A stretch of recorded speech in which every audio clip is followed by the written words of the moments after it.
FBI director James कोमी के बयान के पहले अमेरिका में तेजी, लेकिन ब्रिटेन में चुनाव और ईसीबी की बैठक से पहले यूरोप में मामूली सा दबाव। एशियाई बाजारों की मिलीजुली शुरुआत और एसजीएक्स निफ्टी है थोड़ा नीचे। अमेरिकी भंडारों में अचानक बढ़ोतरी से कच्चे तेल में 5% की ओवरनाइट तेज गिरावट। ब्रेंट क्रूड $48 के करीब और नाइमेक्स $46 के नीचे फिसला। पेंट एविएशन शेयर रहेंगे फोकस में आज। पेट्रोनेट एलएनजी से पूरी तरह से बाहर होगी फ्रांस की एनर्जी कंपनी एनजी। आज करीब 3000 करोड़ रुपए के ब्लॉक डील्स के जरिए बेच सकती है पूरा हिस्सा। अनिल अंबानी ग्रुप की कंपनी रिलायंस एएमसी ने किया आईपीओ लाने का ऐलान। बाजार में लिस्ट होने वाला पहला म्यूचुअल फंड। सरकारी पावर कंपनी से मिले बिजली मंत्री पीयूष गोयल। घाटे में चल रही कंपनियों को नेशनल एसेट्स में तब्दील करने पर होगा विचार। और अब रोज बदलेंगे पेट्रोल डीजल के दाम। सरकार की डायनेमिक प्राइसिंग लागू करने की योजना। अगले 1 से 2 दिनों में औपचारिक ऐलान संभव। जल्द आएगी नई टूरिज्म पॉलिसी। प्रधानमंत्री ने दिए पर्यटन को बढ़ाने के निर्देश। विदेशों में नियुक्त राजदूतों से मांगे सुझाव। राष्ट्रपति पद के लिए 17 जुलाई को होंगे चुनाव। बैलेट पेपर में विशेष पेन का होगा इस्तेमाल। नामांकन की आखिरी तारीख 28 जून। 20 जुलाई को होगी मतगणना।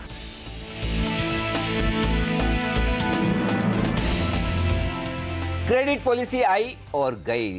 बैंक निफ्टी ने बनाए नए रिकॉर्ड और दिखाई जबरदस्त मजबूती। बड़ा सवाल है कि क्या आज जो कमजोरी के संकेत है एसजीएक्स निफ्टी से कमजोर शुरुआत हो तो क्या खरीदारी की जाए या ऊपरी स्तरों पर दिखेगा दबाव? लेंगे इसका जवाब। नमस्कार, मार्केट काउंटडाउन में आप सबका स्वागत है। मैं हूं अनिल सिंह। नमस्कार और मैं हूं हेमंत घई और हमारे साथ जुड़ रहे हैं हमारे 2 खास मेहमान। PowerMyWealth.com के फाउंडर और सीईओ संदीप वागले साहब हमारे साथ जुड़ चुके हैं, आपका स्वागत है। और अल्टामाउंट कैपिटल के प्रकाश दीवान कुछ ही देर में हमारे साथ स्टूडियो में शामिल होने वाले हैं। लेकिन देखिए ग्लोबल मार्केट्स की तस्वीर किस तरह से निकल कर आ रही है। एसजीएक्स निफ्टी थोड़ा सा नरमी के साथ खुलने के संकेत जरूर दे रहा है, क्योंकि एशियाई बाजारों में थोड़ी नरमी देखने को मिल रही है। आप देखिए हांगकांग के बाजार, चाइना के मार्केट्स और बाकी एशियाई बाजारों का हाल पहले तो आप पाएंगे कि ये देखिए यहाँ पर थोड़ी सुस्ती के साथ कारोबार हो रहा है। जापान जो मजबूत था क्योंकि येन में कमजोरी देखने को मिल रही थी, ये भी देखिए ऊपर से थोड़ा सा नर्म होता हुआ दिख रहा है इस समय। लेकिन यूएस का मार्केट जो आपने देखा, देखिए यहाँ कोई भी घबराहट नहीं है।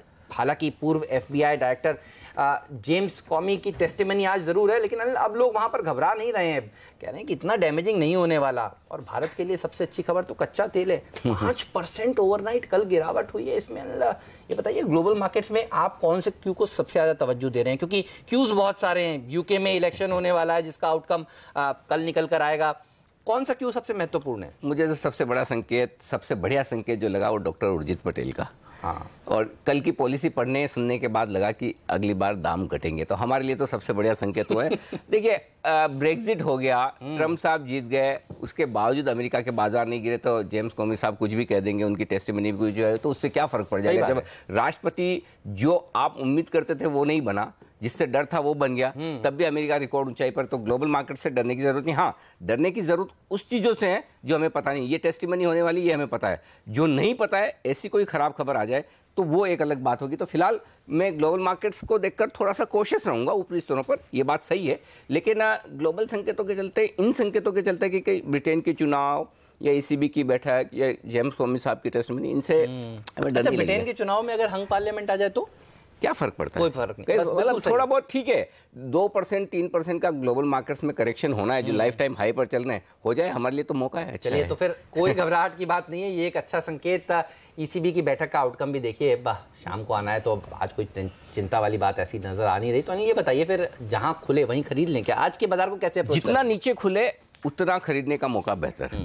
तो अगर 18-20 पॉइंट नीचे खुले तो भी खरीद सकते हैं, और थोड़ा और नीचे मिल जाए तो बहुत ही बढ़िया। जो खरीदने के लिए सबसे परफेक्ट जगह है वो है 9625 से 9640। ये 15 पॉइंट की रेंज में जहां मिले वहां पर खरीदारी करनी चाहिए। कॉन्फिडेंट हूं, लेकिन और कॉन्फिडेंस मत समझिएगा, क्योंकि देखिए मार्केट है, ग्लोबल मार्केट्स में बहुत सारी इवेंट्स से सावधान रहना चाहिए, और सावधानी के लिहाज से फिर आपको 9600 पर स्टॉप लॉस रखना चाहिए, और ज़्यादा सेफ रहना चाहिए तो 10-15 पॉइंट नीचे 9590 के आसपास स्टॉप लॉस लगा लें। और खरीदारी करें। तो शुरुआत होने दें, अगर भारतीय बाजारों के खुलने तक एशियाई बाजार थोड़े और कमजोर हो, 9625 के जितना नजदीक खरीदेंगे, रिस्क रिवॉर्ड रेशियो आपके लिए फेवरेबल रहेगा। फिलहाल मेरे पास ऐसा कोई भी संकेत नहीं है जिससे मैं ये समझूं कि बाजार 9600 के नीचे जाकर टूटने वाले हैं या बंद होने वाले हैं। तो ऐसे में जब मुझे पता है मेरी रिस्क क्या है, तो फिर खरीदने का कॉन्फिडेंस साफ तौर पर बनता है, और यही कॉन्फिडेंस बैंक निफ्टी में ज़्यादा आ रहा है। कल भी हमने यही कहा, देखिए कल जब शुरुआत की थी हमने कमेंट्री की, पहला सेंटेंस ये था कि परसों जो गिरावट हुई थी उससे डरे नहीं, क्योंकि काफ़ी लोग मुझे ट्विटर पर, फेसबुक पर, सोशल मीडिया पर मैसेज भेजे थे कि गिर गए, डेज लो पर बंद हुए, डर लग रहा है। तो डरने की ज़रूरत नहीं थी, क्योंकि डेटा मजबूत है और डेटा में कहीं कोई बदलाव नहीं आया, मजबूती के डेटा अब भी बरकरार है। तो बैंक निफ्टी में 23,300, 23,400 ये बेहद मजबूत सपोर्ट जोन नजर आ रहा है। और कल भी हम बात कर रहे थे कि देखिए लीडरशिप बैंक निफ्टी से आएगी, और बैंक निफ्टी ने ही पहले रिकॉर्ड हाई बनाए और रिकॉर्ड हाईज पर क्लोजिंग दी है। तो ये दो लेवल्स आप नजर रखें निफ्टी और बैंक निफ्टी पर। सपोर्ट जोन निफ्टी पर 9625, 9640 और बैंक निफ्टी पर 23,300, 23,400। अब आपको कहां पर नजर रखनी है? ओपनिंग तो कुछ भी हो जाए, क्लोजिंग पर नजर रखिए। और क्लोजिंग पर नजर क्या रखनी है? जब तक निफ्टी 9600 के नीचे बंद ना हो। और बैंक निफ्टी में ये जो क्लोजिंग वाला स्टॉप लॉस है ये और ऊपर शिफ्ट हुआ है, ये शिफ्ट हो गया 23,400 पर, जो कल तक मैं 23,300 की क्लोजिंग कह रहा था। अब 23,400 के ऊपर बैंक निफ्टी जब तक बंद होता रहता है, डरने की जरूरत नहीं। तो आपका stop loss clear cut defined है। इन लेवल के ऊपर जब तक है, बिल्कुल क्लोजिंग बेसिस पर आप तेजी की पोजीशन को होल्ड करें। 9600 के नीचे बंद हो या 23,400 के नीचे बंद हो बैंक निफ्टी पर, तो थोड़ी थोड़ी पोजीशन कम कर लें। खरीदा निफ्टी 9600 स्टॉप लॉस है, 9700 और 9725 दो ऊपर के टारगेट हैं। बैंक निफ्टी खरीदें 23,400 के स्टॉप लॉस के साथ। या अगर कमजोर खुले, क्योंकि आज वीकली एक्सपायरी है, हो सकता है थोड़ा बहुत आपको उतार चढ़ाव दिखे, तो 23,400 के जितना नजदीक खरीदेंगे बेस्ट है। तब 23,300 का स्टॉप लॉस भी लगा सकते हैं। 23,700, 23,750 बैंक निफ्टी पर आता हुआ दिख रहा है। सेक्टर्स आज पॉजिटिव साइड पर ही है। बैंक्स, एनबीएफसी कल की तेजी को और आगे बढ़ाएंगे। कल भी हमने इसी सबसे पहले सेक्टर के तौर पर चुना। मेटल्स बेहद मजबूत दिख रहे हैं। एविएशन, पेंट्स, कच्चे तेल की गिरावट से ये चलेंगे, और सेलेक्टिवली ऑटो स्टॉक्स में खरीदारी हो सकती है। तो ये सारे सेक्टर्स हैं जो आज कमाल दिखाएंगे। जबरदस्त। और देखिए टाटा स्टील के ऊपर सीएलएसए ने अब 710 का टारगेट 570 से बढ़ा कर दिया है। जेएसडब्ल्यू स्टील के ऊपर बड़े ऊपर एग्रेसिव रिपोर्ट्स आई हैं। तो मेटल सेक्टर और एविएशन पेंट सेक्टर में आज तेजी देखने को मिली। कौन से वो स्टॉक्स हैं जहां पर आपको खरीदारी करनी चाहिए, सब पर बात करेंगे वागले साहब से। प्रकाश दीवान साहब भी हमारे साथ थोड़ी देर में जुड़ने वाले हैं, लेकिन पहले निफ्टी को किस तरह से वागले साहब आप ट्रेड करेंगे, बताइए। Good morning sir. Good morning Hemant, good morning Anil ji. Morning sir. I think जो भी अनिल जी ने कहा, मेरे व्यूज एब्सोल्युटली सेम है। तन तो मैं इसमें वक्त जाहिर नहीं करूंगा बोलने में। लेवल्स भी इनफैक्ट मेरा स्टॉप लॉस 9590 है, 9730 का मेरा टारगेट है। बैंक निफ्टी 23,400, 23,800 ये रेंज है। और कल बैंक निफ्टी ने निफ्टी को खींचा। कल थोड़ा सा इनफैक्ट निफ्टी ने थोड़ा सा कंट्रोल रिएक्शन दिया, हालांकि मैं इसको वीक मानूंगा, लेकिन बैंक निफ्टी ने खींचा। तो आज ये देखना है कि बैंक निफ्टी को ऊपर खींचता है या निफ्टी बैंक निफ्टी को नीचे खींचता है। मुझे लगता है पहला वाला जो सिनेरियो हमने बात की वो होगा। और एक इंग्लिश में एक मुहावरा कहना चाहता हूँ, बताइए sir. A trend in motion continues to be in motion till definite signals emerge. ये डाउ थ्योरी का सबसे इंपॉर्टेंट पॉइंट है। तो आप कुछ भी करो, आप 5th गियर में 100 पे गाड़ी चला रहे हो, इंजन बंद भी कर लो तो गाड़ी रिवर्स नहीं जाएगी, स्लो हो जाएगी थोड़ी सी, जो हम देख रहे हैं। ठीक बात है। लेकिन कोई ऐसे डरने की या पैनिक होने की कोई जरूरी नहीं है। बढ़िया आपने उदाहरण दिया। आप गाड़ी बंद भी कर लो तो काफी देर तक तो चलती रहती है, और वही हो भी रहा है बाजार में। चलिए कितने बाय कितने सर, ये तो बताइए। 3 बाय 1 सेल। 3 बाय 1 सेल है। तो कौन से वो आइडियाज हैं ये हम पूछेंगे शो में आगे, लेकिन पहले बात करते हैं एफआईएस और डीआईएस के डेटा की। एफआईएस ने कल 74 करोड़ रुपए की खरीदारी करी है, और घरेलू संस्थागत निवेशकों ने भी 165 करोड़ रुपए की खरीदारी करी है। फिगर छोटी है, लेकिन अच्छा है कि पॉजिटिव साइड पर है। हाँ, कोई दिक्कत नहीं है। फिगर में कल भी दिक्कत नहीं थी, आज भी दिक्कत नहीं है। और वायदा कारोबार में भी अगर डेटा थोड़े नेगेटिव साइड पर हैं, स्टॉक फ्यूचर्स के और इंडेक्स फ्यूचर्स के तो बहुत छोटे हैं। मुश्किल से 100 करोड़ के इंडेक्स फ्यूचर्स बेचे हैं, 20 करोड़ का स्टॉक फ्यूचर्स बेचा है। तो नेट डेटा छोटे हैं। और सबसे बढ़िया बात है कि भले ही एफआईएस की बड़ी खरीदारी नहीं है, बड़ी बिकवाली नहीं है, घरेलू फंड भी ऐसा नहीं कि बहुत एग्रेसिवली रोज उन्हें 500, 700, 1000 करोड़ का बेचना है, वो भी नहीं बेच रहे हैं। तो अच्छा, दूसरी बात ये कि आप देखिए फ्लोज के लिहाज से अब ये आपको छोटे छोटे फ्लो दिख रहे हैं, लेकिन अगर देश का सबसे बड़ा बैंक एसबीआई जैसा बैंक 11-12 हज़ार करोड़, 15 हज़ार करोड़ ऐसे ले जाता है। और बुक अगर उनकी 20 हज़ार करोड़ की बुक बनती है इस मार्केट में, जब लाइफ टाइम हाई पर बाजार ट्रेड कर रहे हैं, एसबीआई जैसा दिग्गज जिनमें ज्यादातर फंड मैनेजर आपको ये कहेंगे नहीं अभी तो पीएसयू बैंक में हाथ लगाने का वक्त नहीं है, बहुत सारी दिक्कत है, उसके बावजूद अगर इतना पैसा आराम से मिल रहा है और बाजार पर कोई असर नहीं है, इससे बढ़िया क्या बात हो सकती है। तो फ्लो तो इतना स्ट्रांग है, कोई दिक्कत वाली बात नहीं। तो और इन फ्लो के दम पर तो कॉन्फिडेंस बढ़ता है। 50-75 पॉइंट नीचे आएगा तो सब लेने के लिए तैयार है। सही बात है, बिल्कुल सही बात है। और ये आपने उदाहरण बहुत सटीक दिया, पता ही नहीं चला कब QIP आया, कब भरा। और अच्छा मैं बता दूं, उसको भी ओवर सब्सक्रिप्शन मिल रहा था मार्केट में। तो ऐसा नहीं कि जितना पैसा चाहिए था उतना ही मिला। हालांकि LIC का योगदान है, इसमें कोई दो राय नहीं है, लेकिन फिर भी इस तरह का पैसा मार्केट में आ रहा है, ये ज़बरदस्त बात है। अच्छा, अनिल से पूछेंगे कि FNO से किस तरह के संकेत मिल रहे हैं। पहले वागले साहब से जानते हैं कि उनके आज के टॉप ट्रेडिंग आइडियाज़ कौन से हैं। वागले साहब बताइए। हेमंत, कोलगेट पामोलिव ने कल एक क्लियर ब्रेकआउट दिया है, मैं उसके साथ शुरुआत करूंगा। वो बाय करके चले, 1044 के स्टॉप लॉस से बाय करे। टारगेट होगा 1110, 2 से 3 दिन से 4 दिन का व्यू है। दूसरा होगा भारत फोर्ज, जिसमें कल लास्ट 1 आवर में बहुत भयंकर बाइंग हुई, मुझे लगता है वो आज कंटिन्यू होगी। ये 1191 के स्टॉप लॉस से बाय करे for a target of 1251, again 2 से 3 दिन का व्यू है। तीसरा भी कह दूं? बिल्कुल सर, बताइए। कैन फिन होम्स, ये पूरे दिन कल जब मार्केट गिर रहा था, बाजार गिर रहा था, ये स्टॉक स्टडी था, हाईएस्ट ओपन इंटरेस्ट था। हालांकि ये ट्रेडिंग स्टॉक नहीं है, थोड़ा सा लंबा अरसा हो जाएगा, स्टॉक स्प्लिट हो रहा है इसका। हाँ, तो ये चार्ट्स पे कुछ ना कुछ संकेत आते ही है। 2862 के स्टॉप लॉस से बाय करे फॉर अ टारगेट ऑफ 3060। और जो आपके तेजी करने वाले पिक्स हो ना, उसके लिए पूछा मत करो, दे ही दिया करो, हमें बहुत पसंद आते हैं। सही बात है। तो 3 तेजी वाले तो बता दिए, ये कैंडिडेट है जहां पर मंदी करने की बात कर रहे हैं, तो वो हम थोड़ी देर में आराम से रुक कर पूछने वाले हैं। और देखिए कल इन्फ्लेशन का फोरकास्ट जिस तरह से RBI ने घटाया है, हॉकिश स्टांस को सॉफ्ट किया है, ये सब खबरें हैं जो हाउसिंग फाइनेंस सेक्टर को बूस्ट करने वाली हैं, रियल एस्टेट सेक्टर को बूस्ट करने वाली हैं। ये बताइए FNO में किस तरह का कल डेटा बना? चलिए आज शुरुआत बैंक निफ्टी के डेटा से करते हैं। कल भी हमने वो किया, कलम कह रहे थे, हाँ कलम कह भी रहे थे कि देखिए लीडरशिप बैंक निफ्टी से आएगी।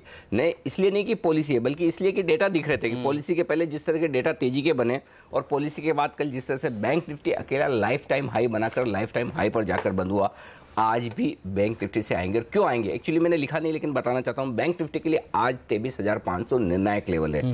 हालांकि मुझसे ऊपर बंद हुए हैं 23,567 पर, लेकिन जब तक भले आप 60-50 पॉइंट बैंक निफ्टी पर कमजोर हो भी जाए, जब तक 23,500 के आसपास या इसके ऊपर ट्रेड कर रहे हैं बैंक निफ्टी पे, ये मत सोचिए कि कमजोरी है। और वो इसलिए कि आज वीकली एक्सपायरी है और इस वीकली एक्सपायरी पर 23,500 के पुट और कॉल पर जो आज एक्सपायर होना है, लगभग 5.25 लाख शेयरों का ओपन इंटरेस्ट दोनों ही जगह बना हुआ है। बराबरी का ओपन इंटरेस्ट है दोनों ही जगह और एक ही स्ट्राइक प्राइस पर, और ऊपर से वीकली एक्सपायरी। तो आज बड़ा इंटरेस्टिंग एक्शन देखने को मिलेगा। आज टेस्ट होगा दोनों ही तरह के ट्रेडर्स का, तेजी करने वालों का और मंदी करने वालों का, कि बैंक निफ्टी को कौन 23,500 के ऊपर या नीचे रख पाता है। जो दिख रहा है वो ये कि तेजी करने वाले जीतेंगे, क्योंकि उनके पास 60-70 पॉइंट का कुशन है। 60 पॉइंट नीचे भी आ गए तब भी उनके पास कुशन है। तो ये आज के लिए सबसे अहमियत वाला लेवल है बैंक निफ्टी का। दूसरी बात, ये तो वीकली एक्सपायरी की बात हुई। मंथली एक्सपायरी के लिहाज से देखेंगे तो मंथली एक्सपायरी में एक चीज साफ दिख रही है, अब highest open interest bank Nifty पर 24,000 पर शिफ्ट हुआ है। इसका मतलब क्लियर कट है, 23,500 से 24,000 जो शिफ्ट हुआ है, आपके लिए अपसाइड की गुंजाइश, ऊपर जाने की जगह बन रही है बैंक निफ्टी में। ये एक अच्छा संकेत है। तो बैंक निफ्टी लीडरशिप देगा, इसमें कोई डाउट नहीं होना चाहिए, पहली बात। दूसरी बात, जहां तक स्टॉक्स का सवाल है, अच्छी बात क्या है, कल के सेशन में फिर से स्टॉक फ्यूचर्स में 60-70 लाख शेयरों से ओपन इंटरेस्ट कम हुआ है।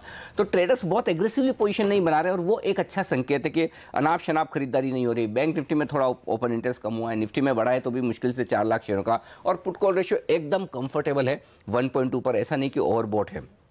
9,600 ये क्यों स्ट्रॉन्ग सपोर्ट है, और मैं क्यों हर रोज आपको ये कह रहा हूं कि 9,600 के नीचे जब तक बनना हो तब तक डरे नहीं। उसका रीजन साफ है कि 9,600 पर अब भी 62 लाख शेयरों का पुट में ओपन इंटरेस्ट है, जो भारी भरकम है, जबकि 9,700 पर महज 51 लाख शेयरों का है कॉल ऑप्शन में। तो इसका मतलब क्लियर कट है, अगर सिर्फ डेटा के लिहाज से आप देखें तो आप पहले 9,700 को पार करेंगे, बजाय इसके कि आप 9,600 के नीचे गिरे। और जैसे ही 50-75 पॉइंट की कमजोरी आई और तुरंत आपको 9,600 के आसपास शॉर्ट कवरिंग आती हुई दिखेगी। तो ऐसे में सिर्फ अगर कोई अनएक्सपेक्टेड खबर आ जाए जिसका आपको हमें पता नहीं है, उसका तो हम एनालिसिस नहीं कर सकते, लेकिन जो डेटा है वो डेटा साफ तौर पर ये बता रहे हैं कि 9,600 के नीचे क्लोज होना इतना आसान नहीं है। ग्लोबल मार्केट्स को देखकर, हमारे मार्केट्स को देखकर अननोइंग इवेंट कोई हो वो अलग बात है। तो ऐसे में जब आपको पता है आपकी रिस्क मुश्किल से 60-70 पॉइंट की है और वो भी अगर आप कमज़ोर खुल जाएँ 25-30 पॉइंट तो फिर तो रिस्क और कम हो जाती है। तो फिर ऐसे में मेरा ये मानना है जहाँ खुले वहाँ पर खरीदारी करनी चाहिए। 9600 के आसपास या थोड़ा 5-15 पॉइंट नीचे स्टॉप लॉस लगा लें और तेज़ी करना चाहिए।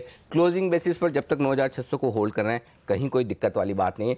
पुट राइटर्स बहुत एग्रेसिव हैं, बड़ी पोजीशन बनी हुई है। रिस्क सिर्फ एक दिखती है कि विक्स 10.9 पर है, हालांकि अभी भी थोड़ा और जगह 4-5% नीचे जाने की, लेकिन 10.9 पर विक्स है। 9700 के आसपास आप हाईएस्ट ओपन इंटरेस्ट के नज़दीक हैं और पुट राइटर्स में थोड़ा कॉन्फिडेंस से वो ओवर कॉन्फिडेंस जोन की तरफ बढ़ रहे हैं, तो और कॉन्फिडेंट हुए नहीं, उस जोन की तरफ बढ़ रहे हैं। तो जिस दिन और कॉन्फिडेंट हो जाएंगे उस दिन मैं कहूँगा कि थोड़ा भाई अब पोजीशन हल्की कर लीजिए। लेकिन तो ऐसे में तेजी की पोजीशन रखें, अपने लेवल से खरीदें। सिर्फ ये कि ऐसा नहीं कि कहीं भी खरीद लें, लेवल से खरीदें। बाजार आपको मौके भी दे रहा है, 2 दिन से हर रोज नीचे आता है। जब नीचे आए तब ना डरे, तब बेचने का ना सोचे, तब खरीदें और आने दें 9700 9725 के रेंज में, वहां प्रॉफिट बुक करें। बुल्स फुल कंट्रोल में, बाय ऑन डिप्स की रणनीति आगे भी आपको पैसा बना कर देगी और जब बैंक्स फॉर्म में हो तो फिर तो क्या कहने। और आज भी आपको बता दूं, गोल्डमैन सैक्स कह रहा है आईसीआईसीआई बैंक को कन्विक्शन लिस्ट में उन्होंने शामिल किया, 372 के टारगेट। सीएलएसए कहता है प्राइवेट सेक्टर बैंक्स में आईसीआईसीआई एचडीएफसी बैंक सबसे ज़्यादा पसंद है और अगर ये बैंक्स परफॉर्म करेंगे तो बाजार में तेजी होगी। और कल भी देखिए आईसीआईसीआई बैंक ने 2% की अच्छी तेजी दिखाकर निफ्टी को सहारा देने की बात की थी। चलिए बैंकिंग स्टॉक्स पर विस्तार से हम आगे बात करने ही वाले हैं जब प्रकाश दीवान जी हमारे साथ जुड़ेंगे, लेकिन ब्रेक के तुरंत बाद हम आपको बताएंगे निफ्टी को आपको किस तरह से ट्रेड करना चाहिए और कौन सी वो 5 खबरें हैं जिनके चलते आज शेयर रहेंगे फोकस में।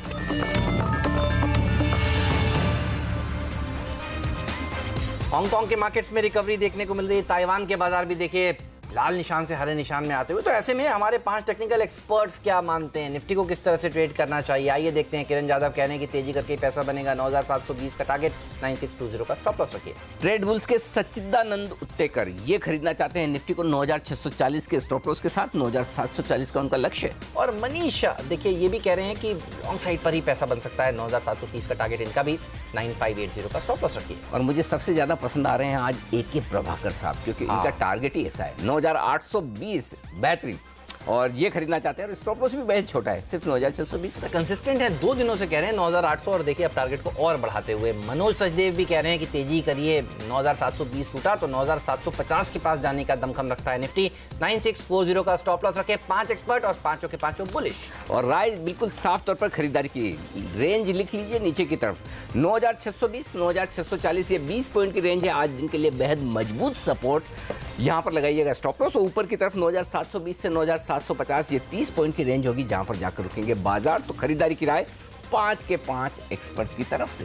बिल्कुल, चलिए तो ये तो बात हुई निफ्टी को किस तरह से ट्रेड करना चाहिए आपको, लेकिन कौन सी वो 5 खबरें हैं जिनके चलते आज सेक्टर्स और स्टॉक रहेंगे फोकस में, आइए देखते हैं 5 का पंच। अमेरिका में कच्चे तेल का उत्पादन तेजी से बढ़ने की वजह से क्रूड के दामों में, यानी कि कच्चे तेल के दामों में भारी गिरावट आई है। कल देर रात 5% कच्चे तेल के दाम लुढ़के हैं। लीबिया ने भी उत्पादन का लक्ष्य बढ़ाया है और अमेरिका में भी उत्पादन बढ़ा है। तो जाहिर सी बात है कि ये कच्चे तेल के लिए नेगेटिव खबर, और हमें इससे खुश होना चाहिए, अच्छी खबर हमारे लिए। लेकिन कुछ कंपनियां हैं जिनके लिए नेगेटिव खबर बनती है, उनमें से ओएनजीसी और ऑयल इंडिया, इनके लिए थोड़ी दिक्कत की बात। बिल्कुल, और एविएशन कंपनियों के ऊपर नजर रखिएगा। कच्चे तेल में जो गिरावट देखने को मिल रही है उसका फायदा तो इनको मिलने वाला है ही, साथ ही सरकार एक टूरिज्म पॉलिसी का ऐलान करने वाली है जिसके चलते होटल स्टॉक्स फोकस में रहेंगे, एयरलाइन शेयर फोकस में रहेंगे। और एक और अच्छी खबर यह है कि मेडिकल टूरिज्म और वेलनेस पॉलिसी 21 जून को दरअसल सरकार ऐलान करने वाली है। योगा के दिन इंटरनेशनल योगा डे है, उस दिन ये सब ऐलान होने वाले हैं। तो आज ये सारे के सारे स्टॉक सेक्टर्स फोकस में रहेंगे। तो बिल्कुल सिर्फ योग करके हेल्थ ना बनाए, ये शेयर खरीद कर वेल्थ भी बनाए। पेट्रोनेट एलएनजी ये है स्टॉक आज एक्शन में रहने वाला है। यहाँ पर फ्रांस की एक बड़ी कंपनी है एनजी, जिनके पास 10% हिस्सेदारी है इस कंपनी की। ये बेच कर निकलना चाहते हैं, चिंता न करें, बहुत खरीदार है, दिक्कत की बात नहीं। 417 से 440 ये है रेंज, थोड़ा नीचे कल की 440 प्राइस की जो क्लोजिंग प्राइस थी उसे 5% के आसपास डिस्काउंट की रेंज में दिया गया है। ये रेंज है, इस रेंज में कहीं न कहीं डील होती हुई दिखेगी। 3100 से 3300 करोड़ की ये बड़ी डील है जो होने वाली। तो आज खुलते ही सीएनबीसी आवाज़ पर रही है हमारे साथ, जैसे ही ब्लॉक डील्स होगी हम आपको बताने वाले हैं। बिल्कुल, और देखिए 4-5 दिन पहले हम आपको कह रहे थे परसिस्टेंट खरीद लीजिए, और देखिए इसके लिए क्या खबर आई है। आईसीआईसीआई लोम्बार्ड ने दरअसल खरीद लिया, इतने बड़े फंड ने बाइंग करी और उससे पहले वागले साहब के चार्ट्स पर देखिए सिग्नल आ रहे थे, तो परसिस्टेंट आज भी रहेगा फोकस में। 8 लाख शेयर खरीदे 624 के भाव पर और भाव है 630 का कल का, तो आज स्टॉक पर भी रखिएगा ना। और सोमवार को एक जानी मानी कॉन्फ्रेंस में एक बड़े दिग्गज इन्वेस्टर ने यहाँ पर परसिस्टेंट सिस्टम्स को खरीदारी करने की राय भी दी थी। अगले साल के लिए ये स्टॉक उन्होंने पसंदीदा बताया था, तो परसिस्टेंट के लिए अच्छी खबरें। और साइंट ये है स्टॉक, आपको याद होगा कल सुबह सुबह हमने सबसे पहले आपको बताया कि देखिए साइंट में बड़े सौदे होते दिख रहे हैं, और कल 7,60,000 शेयरों का जो कारोबार हुआ है उसमें बड़े फंड्स की एंट्री हुई है। आपको पता है ये स्टॉक वो है, जब भी हमने कवर किया काफी तेजी से दौड़ लगाता हुआ दिखा रहा है। अब तो फंड्स के पोर्टफोलियो में जा रहा है, तो इससे बढ़िया बात हो नहीं सकती। 496 रुपए के भाव में फ्रैंकलिन ने खरीदे। वो अलग बात है कि कल हमारे कवरेज के बाद स्टॉक थोड़ा मजबूत बंद हुआ इस ब्लॉक डील की प्राइस से। तो आज नजर रखिए फ्रैंकलिन के खरीदने के बाद क्या कुछ एक्शन साइंट में होता है। वागले साहब हैं बुलिश और 3 स्टॉक्स उन्होंने दिए हैं खरीदारी करने के लिए आज से अपने टॉप ट्रेडिंग पिक्स के तौर पर। लेकिन फॉर ए चेंज आज वागले साहब ने एक शॉर्ट कॉल भी दिया है, बताइए दीजिए सर। अनिल जी, टाटा मोटर्स में मुझे कई दिनों से हल्की सी गिरावट के सिग्नल्स आ रहे हैं। हमने आई थिंक परसों एक फॉल देखा अच्छा खासा, और कल भी एक्सटेंड हुआ। मुझे लगता है आज भी वो डाउनसाइड मूव होगी। मैं 464 के स्टॉप लॉस से सेल करने की सलाह दूंगा। याद रहे कि ये ट्रेडिंग टारगेट है 444 का अगले 1 से 2 दिन, ऐसा नहीं कि मेरा व्यू बेरिश हो गया। ठीक बात है, बिल्कुल। तो यूके में जो स्नैप इलेक्शंस हैं उसके आउटकम से पहले लोग यहाँ पर शॉर्ट पोजीशंस बनाते हुए नजर आ रहे हैं, तो इस स्टॉक पर रखिएगा नजर। ब्रेक लेंगे और ब्रेक के बाद प्रकाश दीवान साहब स्टूडियो में आ चुके हैं, माइकअप होकर तैयार हो रहे हैं। नितिन मुरारका जी दिल्ली स्टूडियो में हमारे साथ जुड़ चुके हैं, तो इन दोनों एक्सपर्ट से बात करेंगे ब्रेक के उस पार, और ये भी आपको बताएंगे कौन से ब्रोकरेज हाउसेस किन शेयरों पर बुलिश या बेयरिश। मार्केट काउंटडाउन में आप सबका स्वागत है। आरबीआई की पॉलिसी के बाद कई ब्रोकरेज हाउसेस और बैंक्स के ऊपर बुलिश हो गए हैं, और मेटल कंपनियों के लिए आज बड़े अपग्रेड्स हैं, और ये सब एक्शन लेकर आई हैं। हर्षदा हमारे साथ जुड़ चुकी हैं। हर्षदा, बताइए किस तरह की रिपोर्ट्स हैं आज? मेटल्स के साथ शुरुआत करते हैं, क्योंकि काफी समय बाद हमने देखा है मेटल्स पर ये अपग्रेड्स आए हैं। सीएलएसए के रेडार पर 2 कंपनियां हैं, जेएसडब्ल्यू स्टील और टाटा स्टील, और दोनों पर ही इन्होंने अपने टारगेट बढ़ाए हैं। टाटा स्टील पर बाय का कॉल बरकरार रखा है। टारगेट बढ़ाकर टाटा स्टील पर सीएलएसए ने कर दिया है 710 रुपए प्रति शेयर का। पहले यह टारगेट करीब 570 का था। सीएलएसए मानता है कि टाटा स्टील का डोमेस्टिक बिजनेस अब थोड़ा सा सुधार दिखाने लगा है। साथ ही साथ इन्होंने जो यूरोप में लॉस मेकिंग यूनिट्स को बेचा है उससे भी सुधार देखने को मिलेगा, इसीलिए वो बाय कॉल बरकरार रख रहे हैं। जेएसडब्ल्यू स्टील पर जो टारगेट बढ़ाया गया है सीएलएसए की ओर से, ये अब 300 पर आ गया है। याद रखिए पहले का टारगेट 185 रुपए प्रति शेयर था। सीएलएसए मानता है जेएसडब्ल्यू का अर्निंग्स ग्रोथ काफी हेल्दी है, और इसमें वैल्यूएशन एक्सपैंड होते हुए दिखाई देंगे। यही नहीं, डिमांड सप्लाई सिनेरियो भारत में इंप्रूव होती हुई दिखाई दे रही है, और उसका सबसे ज्यादा फायदा जेएसडब्ल्यू स्टील को मिलता हुआ दिखाई देगा। इसीलिए ये फिलहाल टारगेट्स बढ़ते हुए इन दोनों कंपनियों पर। अब बात करते हैं क्रेडिट पॉलिसी की। क्रेडिट पॉलिसी पर आरबीआई ने कल अनाउंस की। सीएलएसए कह रहा है कि अब फर्दर रेट कट्स का इंतजार रहेगा, वो सबसे बड़ा ड्राइविंग फैक्टर रहेगा। और खासकर इस पर्टिकुलर पॉलिसी में उन्होंने नोटिस किया है कि जो बैंक्स है उनकी प्रॉफिटेबिलिटी इंप्रूव करने के लिए आरबीआई ने कदम उठाए हैं। उनके प्रेफर्ड पिक्स में आईसीआईसीआई और एचडीएफसी शामिल है। साथ ही छोटे प्राइवेट बैंक्स, छोटे निजी बैंकों पर सीएलएसए बुलिश है। डॉइचे बैंक इस पॉलिसी पर कह रहा है कि एंथुसियास्टिक पॉलिसी जरूर है, और यहां से आगे रेट कट्स पर ऑफ कोर्स फोकस करना चाहेंगे। टॉप पिक्स इनके येस बैंक, एचडीएफसी बैंक है, इंडसइंड बैंक है, साथ ही फेडरल बैंक भी इस सूची में शामिल है। और एनबीएफसीज में जो टॉप पिक है डॉइचे बैंक का, वो है श्रीराम ट्रांसपोर्ट। एचडीएफसी पर गोल्डमैन सैक्स की भी एक रिपोर्ट आई है, बाय का कॉल दिया है। टारगेट यहां पर 1892 का दिया है। याद रखिए स्टॉक कल करीब 1640 रुपए पर जाकर सिमटा है। उनका मानना है कि सबसे ज्यादा एफिशिएंसी है रिटेल प्लेयर्स के बीच में एचडीएफसी बैंक के हाथ। लो कॉस्ट ऑफ फंड्स का भी बैंक को फायदा मिल रहा है, और मार्केट कैपिटलाइजेशन में एक अच्छा खासा इंक्रीज देखने को मिलेगा। $100 बिलियन की मार्केट कैपिटलाइजेशन की बात यहां पर गोल्डमैन सैक्स कर रहा है एचडीएफसी बैंक के लिहाज से। साथ ही साथ क्रेडिट स्विस ने भी एलआईसी हाउसिंग फाइनेंस पर फोकस किया है। आउट परफॉर्मर का कॉल इन्होंने मेंटेन किया है। टारगेट अब 850 रुपए प्रति शेयर का आया है। ओके, तो ढेर सारी रिपोर्ट्स और दमदार रिपोर्ट्स आज साफ तौर पर दिख रही हैं। ये स्टॉक्स बड़े एक्शन में रहने वाले हैं आज के सेशन में, लेकिन इसके अलावा कोई और ऐसी कमजोर रिपोर्ट्स हैं हर्षदा जहां पर डाउनग्रेड्स हो या इस तरह की कोई खबरें? टेक्नोलॉजी पर डाउनग्रेड्स आए हैं। कल जिस तरह की डेवलपमेंट्स हुई उसके बाद नोमुरा ने इनफैक्ट रिड्यूस का कॉल दिया है। टीसीएस पर अब टारगेट करीब 2200 रुपए प्रति शेयर का सामने निकल कर आया है। नोमुरा मानता है कि यहां से 19% का डाउनसाइड है और इनका जो प्रमुख कॉल आ रहा है रिड्यूस का, वो इस वजह से आ रहा है कि काफी महंगा है शेयर। साथ ही साथ उन्होंने कहा है कि एक प्रीमियम पर ट्रेड कर रहा है इन्फोसिस और एचसीएल टेक्नोलॉजीज के मुकाबले, इसीलिए वो अब कह रहे हैं कि अपनी पोजीशन कम करनी चाहिए टीसीएस में। साथ ही गोल्डमैन सैक्स ने भी 12 मंथ का टारगेट दिया है 798 का इन्फोसिस पर। यहां पर प्राइसिंग प्रेशर उनका मानना है कि आगे जारी रहेगा।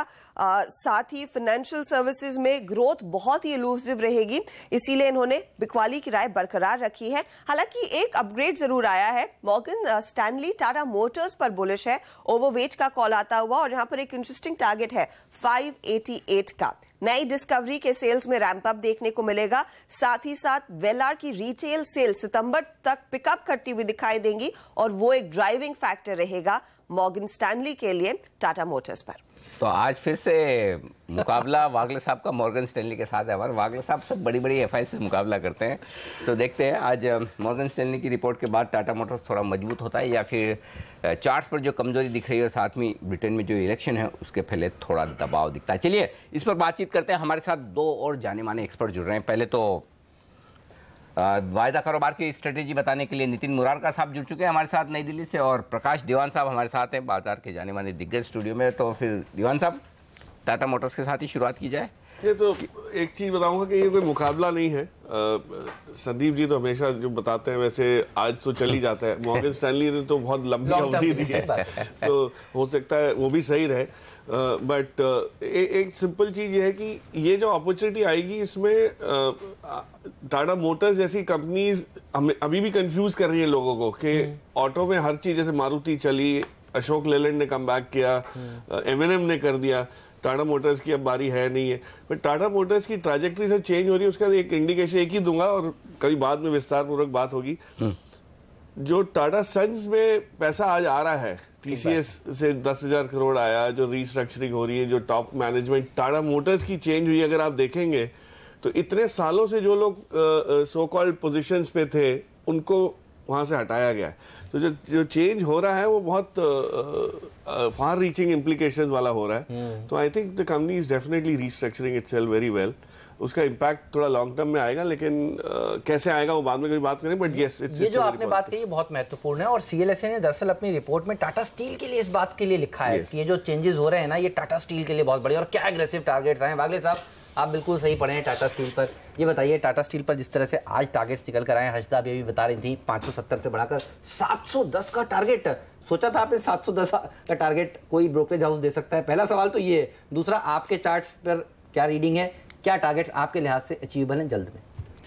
हेमंत, मैंने 550-560 के टारगेट्स की बात की, मैं उसको मेंटेन करता हूं। और अगर आप 1.5-2 साल की बात करें और उसके ऊपर सस्टेन करें तो फिर ये टारगेट्स बिल्कुल आ सकते हैं, शायद उससे भी ज्यादा हो सकते हैं।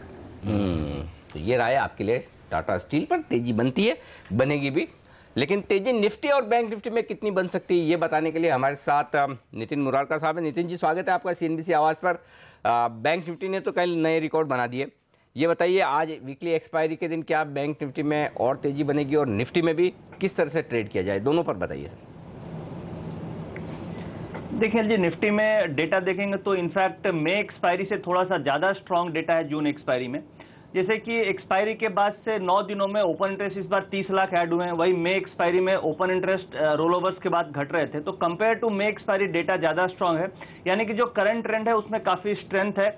और दूसरी बात, कल आरबीआई पॉलिसी आने के बाद 2 पॉजिटिव अच्छा डेटा मुझे मिला, जिसमें एक ऑप्शन के डेटा में जो कॉल राइटर्स थे 97, 98 के, उन्होंने अपनी पोजीशन काफी तेजी से अनवाइंडिंग की और वो करीब 2:30 बजे से लेके 2:45 बजे के बीच में काफी अनवाइंडिंग हुई कॉल्स में। और वहीं 97 की पुट में और 96 की पुट में एग्रेसिव राइटिंग हुई।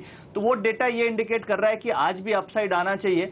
और उसके अलावा जो निफ्टी का ओपन इंटरेस्ट का डेटा था, जो दिन भर में करीब 4.5 लाख शेयर का ओपन इंटरेस्ट ऐड हुआ कल के दिन में, वो पूरी की पूरी कैरी फॉरवर्ड हो गई और क्लोजिंग में 4.5 लाख शेयर ओपन इंटरेस्ट में ऐड होकर के आए हैं। तो इस लेवल पे भी नए ओपन इंटरेस्ट का एडिशन होना ये इंडिकेट कर रहा है कि जो करंट ट्रेंड मूव कर रहा है इसमें काफी स्ट्रेंथ है।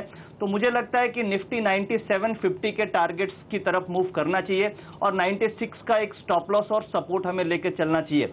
उसके अलावा अगर बैंक निफ्टी में देखें तो उसमें डेटा और स्ट्रांग दिखा। कल आरबीआई पॉलिसी आने के बाद 23,500 की जो पुट ऑप्शन है उसमें काफी स्ट्रांग राइटिंग हुई 100-105 की रेंज में, और वो पुट ऑप्शन करीब 30 रुपए के आसपास बंद हुई। तो कल का डेटा मुझे देख के लग रहा है कि आज भी 23,500 के नीचे बैंक निफ्टी नहीं आनी चाहिए। इनफैक्ट मैं 23,750, 23,800 के टारगेट शॉर्ट टर्म में देख रहा हूं। अगर आज हमें एक्सपायरी के लिए प्ले करना है तो कॉल साइड में प्ले करना चाहिए, 23,750 का टारगेट रखना चाहिए और करीब 23,500 का स्टॉप लॉस रख करके बैंक निफ्टी में बाइंग करनी चाहिए। ये रहा है बैंक निफ्टी और निफ्टी पर। नितिन मुरारका जी के पास बहुत सारे आज के लिए ट्रेडिंग आइडियाज हैं, वो उनसे पूछेंगे। प्रकाश दीवान जी का टॉप पिक पूछेंगे और सबसे बड़ी खबर कच्चा तेल 5% ओवरनाइट जो घटा है, आज कौन से सेक्टर्स में शेयरों को होने वाला है फायदा, इस सब पर बात करेंगे। देखिए हमारे एक्सपर्ट हमारे साथ है संदीप वागले साहब, प्रकाश दीवान साहब और साथ ही नितिन मुरारका जी भी। आप सबका स्वागत है। नितिन जी बताइए अपने बेहतरीन ट्रेडिंग आइडियाज, आज कौन से शेयर चुने आपने? लेकिन जी यहाँ पे दोनों स्टॉक्स मैंने बैंकिंग से लिए हैं। सबसे पहले oriental bank of commerce OBC, इसमें कल करीब 9% का ओपन इंटरेस्ट ऐड हुआ है और इसमें सबसे बड़ी बात है कि रोलओवर्स 81% हुए थे और रेगुलर ओपन इंटरेस्ट ऐड हो रहा है और इस एक्सपायरी होने के बाद करीब 48% का नया ओपन इंटरेस्ट एडिशन है और फ्रेश कल भी ऐड हुए हैं। तो मुझे लग रहा है कि इसमें एक पॉजिटिव मोमेंटम मिलना चाहिए और 170 रुपए के टारगेट्स होने चाहिए और स्टॉप लॉस 154 का होगा। इसके अलावा दूसरा डीसीबी बैंक है, इसमें भी हम लोग देखेंगे कल प्राइवेट बैंकिंग में एक अच्छा बैंक था जिसमें ओपन इंटरेस्ट एडिशन करीब 5% का था और इसमें रेगुलर एक्सपायरी के बाद से ओपन इंटरेस्ट एडिशन है और इसमें खास तौर से 190 के आसपास हमने ऑब्जर्व किया काफी क्लोजली कि काफी अच्छे डिलीवरी वॉल्यूम्स होते हैं। तो इसमें ज्यादा रिस्क नहीं है और रिवार्ड्स अच्छे मिल सकते हैं। तो मुझे लगता है कि 196 के आसपास का स्टॉप लॉस रख करके ट्रेडिंग टारगेट्स आपको 220-225 तक के मिल सकते हैं। तो ये हैं दो बैंक जिस पर नजर होनी चाहिए। एक प्राइवेट सेक्टर बैंक जिसकी जिक्र हम लगभग हर रोज कर रहे हैं और वो आईसीआईसीआई बैंक का। वागले साहब एक बार चार्ट देखिए आईसीआईसीआई बैंक के और बताइए ये आपको कैसा लगता है। गोल्डमैन सैक्स ने 372 का लक्ष्य दिया है, 17% पोटेंशियल अपसाइड बताया और अपनी कन्विक्शन लिस्ट में भी इसको शामिल किया और ये देखिए ये 2% ऊपर था, कल फिर से 300 रुपए के आसपास से हम लोग बात कर रहे हैं और देखिए भाव क्या जबरदस्त तरीके से बढ़ा है और ऊपर जा सकता है क्या। आज सीएलएसए भी कहता है उनको प्राइवेट सेक्टर बैंक्स में एचडीएफसी बैंक और आईसीआईसीआई बैंक पसंद है। हेमंत, आई थिंक कल मॉर्निंग में हमने इसका जिक्र किया था। 330 का टारगेट तो आया नहीं but it has closed at the highest point. शायद वो मूव आज कंटिन्यू होगी। 330 का मुझे आज टारगेट दिखता है। आप अगर 1 से 2 हफ्ते की बात करो तो 350, 355 तक का व्यू है। 1 से 2 महीने की बात करो तो 370, 375 तक के स्टॉक जा सकता है। इंपॉर्टेंट चीज यह है कि 300 के ऊपर जब तक क्या रहता है तेजी बरकरार रहेगी। ओके, 300 के ऊपर है तब तक घबराए नहीं, तेजी में रहे। लेकिन एक स्टॉक जो पसंद है आज की पिक के तौर पर दीवान साहब को, हमेशा दीवान साहब है ना थोड़े से कंजूसी से एक ही शेयर देते हैं लेकिन उनका एक शेयर है ना 5 के बराबर रिटर्न दे जाता है। बताइए सर आज कौन सा लेके आए? आज जो मैंने कंपनी चुनी वो लोगों को वाकिफियत उसकी ज्यादा होगी क्योंकि उसकी ब्रांड बहुत स्ट्रांग है, मैकडॉनल्ड्स करके जो। अरे ये तो मेरा पसंदीदा शेयर है। हाँ बिल्कुल, नहीं जितने भी यूथफुल बच्चे वाले जो मतलब फैमिली मेंबर्स हमारे बिल्कुल बिल्कुल तो नहीं मैकडॉनल्ड्स की, लेकिन इनके पास फ्रेंचाइज जो है वो वेस्ट और साउथ की है। ये नहीं कि सारे इंडिया की का बिजनेस इनके पास है। और आज अगर इसके आंकड़े कोई फाइनेंशियल देखा, कई लोग होता है हम लोग कॉल देते हैं उसके बाद रिसर्च अपनी खुद की करते हैं तो उसमें शायद ये मैच नहीं होगा। मेरा नजरिया इस पे थोड़ा सा लॉन्ग टर्म है और क्यों है वो बताना चाहूंगा कि आज जो 3500 करोड़ के करीब मार्केट कैप है इस कंपनी का, हिंदुस्तान की आबादी जो 125 करोड़ की है उसमें से जो एलिजिबल मार्केट है मैकडॉनल्ड जा सकता है, जो as young as Anil ji और as old as all of us जो है, तो उसमें वो बहुत बड़ा बैंड है। बच्चों से लेके सीनियर सिटीजन हर एक के लिए एप्लीकेबिलिटी है और एक्सेप्टेंस है। तो आई थिंक इवन अगर हर एक हिंदुस्तानी एक बार भी जाता है और 100 रुपए का ही सिर्फ खर्चा करता है मैकडॉनल्ड्स में, तो आपके पास एक बहुत बड़ी टॉप लाइन ग्रोथ अगले 3, 4, 5 साल में की जगह है। अब इसमें मार्जिन तो बहुत बढ़िया होते ही हैं, सबको पता है।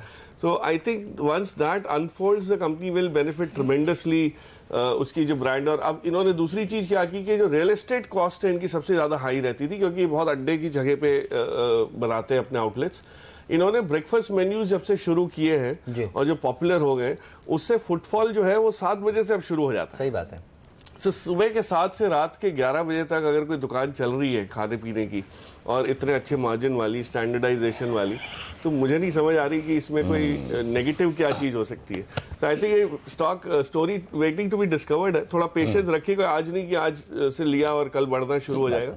But I think it's a great franchise, great brand, इसको अपने लॉन्ग टर्म पोर्टफोलियो में शामिल करें। रमेश दमानी जी भी इस सेक्टर के ऊपर बहुत बुलिश थे 3 दिन पहले जब आपने उनसे बातचेट करी। क्विक सर्विस रेस्टोरेंट, नाम नहीं लिया लेकिन यही 2 कंपनियां हैं। और जीएसटी का भी इसमें एक एंगल है। जीएसटी के बाद रेस्टोरेंट जनरल जो है, स्पेशलिटी रेस्टोरेंट है, वो महंगे हो जाएंगे। उसमें कॉस्ट आपकी जो है वो लगे, तो बीवी का खाना पसंद ज्यादा आना चाहिए। ये बहुत क्लियर है कि भाई रेस्टोरेंट महंगा पड़ेगा, आपका डिफरेंशियल ज्यादा होगा। लेकिन जो QSR फॉर्मेट है, they will be better placed after GST, क्योंकि उनको जो क्रेडिट्स मिल जाएंगे जो इनपुट के हैं, वो उसका एडवांटेज करके ये लोग की जो प्राइसिंग है ये इंटैक्ट रहेगी। इनफैक्ट हो सकता है थोड़ा बहुत 1-8% का इनको डिफरेंशियल मिल जाए पॉजिटिवली। अच्छा, इसमें एक और बड़ी चीज और है जो है कि हिंदुस्तान में है ना, आदमी वो कॉस्ट बहुत देखता है। तो खाना तो अच्छा खाना ही है, लेकिन पैसे भी ज्यादा नहीं देने। तो एक तो आप फाइन डाइनिंग में आराम से बैठ के होटल में 4 वेटर आपके लिए खड़े रहे, ऑर्डर लेके आए, एक ऑर्डर ले जाए, एक पानी लाए, एक प्लेट लगाए, वो उससे बढ़िया आप गए काउंटर पर 200 रुपये में आपका लंच हो गया, 100 रुपये में ब्रेकफास्ट हो गया।